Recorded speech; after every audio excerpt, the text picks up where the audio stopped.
अस्सलाम वालेकुम नाज़रीन, आज एक नई ख़बर के साथ आपकी खिदमत में हाज़िर हुए हैं। ख़बर ये है कि इंडिया में लॉरेंस बिश्नोई गैंग ने अहमदाबाद स्टेडियम को और मोदी को उड़ाने की धमकी दी है और साथ साथ डिमांड की है कि लॉरेंस बिश्नोई को छोड़ा जाए और उनको 500 करोड़ रुपए दिए जाएं, वरना वो अहमदाबाद स्टेडियम और मोदी को उड़ा देंगे। और साथ साथ जो है इस तरह अहमदाबाद स्टेडियम की सिक्योरिटी भी बहुत ज़्यादा बढ़ा दी गई है और मोदी की सिक्योरिटी भी बहुत ज़्यादा बढ़ा दी गई है। और लॉरेंस बिश्नोई ने साथ साथ ये भी कहा कि उनके बंदे ऑलरेडी वहाँ तैनात हैं, बस उन्हें एक इशारे की देर है स्टेडियम उड़ाने के लिए। अब इस धमकी की दो वजूहत हो सकती हैं। आप लोग बेहतर तौर पर जानते हैं कि कनाडा में जो कत्ल हुआ है हरदीप सिंह नज्जर का, तो इसके जो इल्ज़ाम हैं कैनेडियन गवर्नमेंट ने इंडियन एजेंसी रॉ पर लगाए थे और साथ साथ ये भी इल्ज़ाम लगाया था कि रॉ इंडियन एजेंसी जो रॉ है वो कनाडा में दहशतगर्दी कर रही है। और जब कनाडा ने इसकी तहकीकात अमेरिका से करवाई तो अमेरिका से भी जो भी तहकीकात के जो रिज़ल्ट्स आए उसमें जो ताने बाने जो सारे मिलते थे इस दहशतगर्दी के या हरदीप सिंह नज्जर के कत्ल के, वो इंडियन एजेंसी जो रॉ है उससे मिलते थे। तो अमेरिका ने भी अब इंडिया पर जोर डाला है कि कनाडा की मदद करे इंडिया, वरना इंडिया पर सिफारती और तजारती पाबंदियाँ लगा दी जाएंगी। तो इंडियन गवर्नमेंट वैसे भी बहुत हड़बड़ा चुकी है और साथ साथ जो है वो अब इस मुद्दे से तवज्जो हटाने के लिए मुख्तलिफ़ किस्म के हथकंडे भी इस्तेमाल किए जा सकते हैं, जैसे कि इंडिया की आदत है जब इलेक्शन होते हैं तो कोई ना कोई ऐसा वाक़या करना कि सारी तवज्जो जो है वो वहाँ की उस वक्त की गवर्नमेंट के ऊपर आ जाए और पाकिस्तान पर कोई इल्ज़ाम ऐसा लगा दिया जाए और उसकी बेस पर इलेक्शन जीत ले जाएँ। मुख्तलिफ़ किस्म के इस तरह की गेम्स इंडिया पहले भी खेलता है और ये भी गेम एक हो सकती है। दूसरी गेम ये हो सकती है कि पाकिस्तानी क्रिकेट टीम इस वक्त वहाँ पर है और जो अब नेक्स्ट मैच है उस अहमदाबाद में स्टेडियम में इंडिया और पाकिस्तान के ख़िलाफ़ है। तो जब से पाकिस्तानी टीम वहाँ गई है ना, तो मुख्तलिफ़ किस्म की वीडियोज़ का जो है ना देखने में आ रही हैं कि पाकिस्तानी टीम ने ये कर दिया, पाकिस्तानी टीम ने वो कर दिया। बेशक पाकिस्तानी टीम का बहुत अच्छा वेलकम किया गया वहाँ पर, लेकिन साथ साथ अब जैसे जब पाकिस्तानी टीम वहाँ पर स्टे करना शुरू हुई तो मुख्तलिफ़ किस्म के इल्ज़ामात भी लगने शुरू हो गए। जैसे कि खबर है कि पाकिस्तानी प्लेयर्स ने जो है वो बीफ की डिमांड की है। और साथ साथ एक और ख़बर आई कि इमाम इमाम ने और बाबर आज़म ने एक तस्वीर शेयर की जिसमें वो चाय पी रहे थे और उसका कैप्शन में उन्होंने लिखा कि हम अहमदाबाद और चाय। अब इस चीज़ को एक छोटी सी चीज़ है, इंजॉय बंदा करता है, कहीं जाता है, कोई इस तरह की तस्वीर लगा दी जाती है, तो वो अपने उस टाइम के इर्द गिर्द के माहौल को बेशक इंजॉय कर रहा हो या कुछ कर रहा हो, लेकिन उन्होंने क्या किया कि अभिनंदन से जोड़ दिया इस बात को कि जैसे पाकिस्तान में जब अभिनंदन का जहाज़ गिरा था और पाकिस्तानी आर्मी ने उसे पकड़ा था और उसे चाय पिलाई थी, तो उससे जाके पहला सवाल ये पूछा था, हाउ वाज द टी। तो उस टी को उस टी से जोड़ दिया गया। तो इस तरह के मुख्तलिफ़ किस्म के इल्ज़ामात पाकिस्तानी टीम पर ऑलरेडी लगाए जा रहे हैं।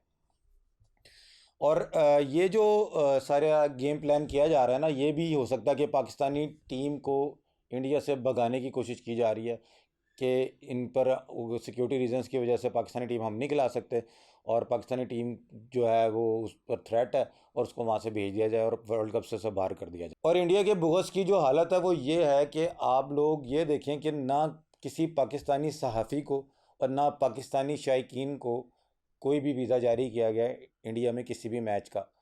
और आप देख रहे हैं कि इंडिया का जो हाल है, आप देख रहे हैं कि जो इंडियन अवाम है वो आ ही नहीं रही स्टेडियम्स में। वहाँ ऐलान किए जा रहे हैं, वहाँ पर ऐलान पे ऐलानात किए जा रहे हैं कि जो इंडिया जो ये तलबा के लिए टिकट फ्री कर दो, खाना फ्री कर दो, आके बैठ जाओ, मैच देख लो, लेकिन कोई वहाँ पर जो है ना स्टेडियम अभी तक भरा ही नहीं किसी भी मैच में।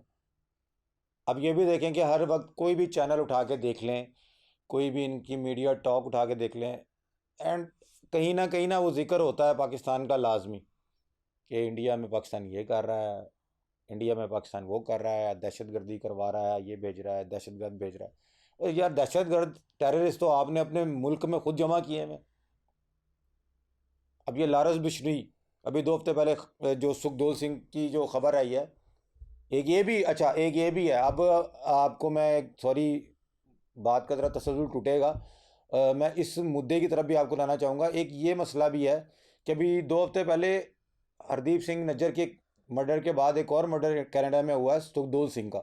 अब सुखदोल सिंह भी का ताल्लुक भी खालिस्तान मूवमेंट से था, ठीक है। और उसके कत्ल की जिम्मेदारी जो है वो लॉरेंस बिश्नोई ग्रुप ने उठाई है।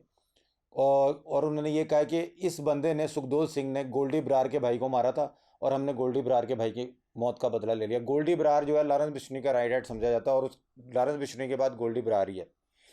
अब लॉरेंस बिश्नोई जैसा एक टेररिस्ट, टेररिस्ट ही बोलेंगे ना, कि उसके हाथ आप देखें कि इंडिया इंडिया क्या, ये मीडिया कह रहा है इंडियन, उन्होंने खैर ट्वीट तो कर दी, तो इंडियन मीडिया भी यही कह रहा है कि लॉरेंस बिश्नोई ने जेल में बैठे बैठे कनाडा में एक खालिस्तान मूवमेंट के बंदे को मरवा दिया। अच्छा, अब ये तवज्जो जो रॉ पर इल्ज़ाम आए हैं, ये हटाने की वजह, एक दिन को सॉफ्ट टारगेट उस टाइम यही मिला कि लॉरेंस बिश्नोई पे या गोल्डी बरार पे इल्ज़ाम लगा दिए जाए, क्योंकि अभी तक जो उनका main setup, Goldy Brar brothers का जो मेन सेटअप है वो अभी कनाडा में ही है, वो कनाडा में ही रिहाइश पजीर है। तो अब कनाडा जैसे मुल्क में आप खुद सोच सकते हैं कोई इस तरह की एक्टिविटी कर भी सकता है। जो ये दो एक्टिविटीज़ हो गई हैं, ये ट्रेंड जो है किलर्स से, ट्रेंड शूटर से।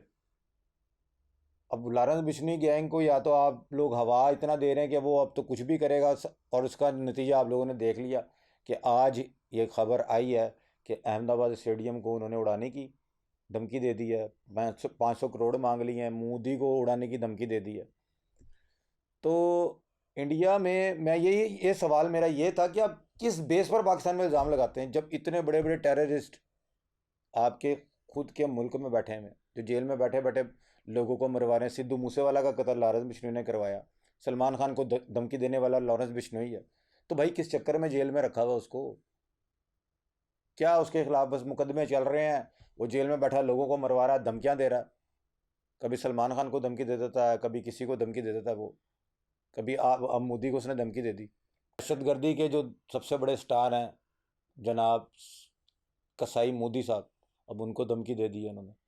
अब इंडिया के सीने पे सांप लौट देंगे, उनके भगवान, झूठे भगवान मोदी को उन्होंने धमकी दे दी है। तो आप लोग सर इल्ज़ाम ना लगाया करें पाकिस्तान पर। एक तो पाकिस्तान पर टेररिस्ट अटैक करवाने वाले आप लोग हैं, बलूचिस्तान में सारा सेटअप करवाने वाले, जो टेररिस्ट कैंप्स का सारा सेटअप करने वाले आप लोग, ठीक है। उस पर पाकिस्तान पे इल्ज़ाम लगता है कि पाकिस्तान दहशतगर्दी करवा रहा है। पाकिस्तान तो आपकी दहशतगर्दी का शिकार है, और पाकिस्तान की हर बात आज सच साबित हो रही है। जब कैनेडियन गवर्नमेंट ने भी ये बात वाजिया कर दी है कि रॉ जो है ना वहाँ पर दहशतगर्दी कर रही है कनाडा में, तो क्या पाकिस्तान में नहीं कर सकती? पाकिस्तान में भी रॉ ही कर रही है। और इसकी बेहतरीन मिसाल ये है कि पाकिस्तान ने आपका एक दहशतगर्द ऑलरेडी पकड़ा हुआ है, कुलभूषण यादव, और उसने एक्सेप्ट किया है कि बलूचिस्तान में उसने क्या क्या किया है, क्या क्या वहाँ पे सेटअप किया, और वहाँ से पाकिस्तान में क्या क्या दहशतगर्दी करवाई है। तो तभी तो आप लोग उसको आज तक छुड़ा नहीं पाए। तो नाज़रीन, आज का प्रोग्राम का मकसद ये था कि इंडियन अवाम को ये समझाना कि सच जानकर जिएं, झूठे मफरूज़ों पर, झूठी ख़बरों पर आप लोग, अगर वहाँ पे पत्थर मसला पता क्या, पाकिस्तान के ख़िलाफ़ कोई भी खबर, कोई उनका छोटे से छोटा मीडिया हाउस दे देना, तो वो सच समझ ली जाती है कि पाकिस्तान ने ही ये की चीज़ की है, कि पाकिस्तान है ही दहशतगर्द। वहाँ की आवाम को जो ये ना माइंड सेट कर दिए गए, तो खुदारा वहाँ की आवाम से कहना चाहूँगा, सच जानकर जिएँ।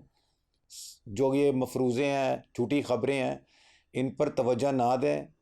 आप लोगों को बहुत ज़्यादा भटकाने की, पाकिस्तान की नफ़रत पैदा करने की ना, आप लोगों के दिलों को, जहनों को भटकाने की कोशिश की जा रही है पाकिस्तान से।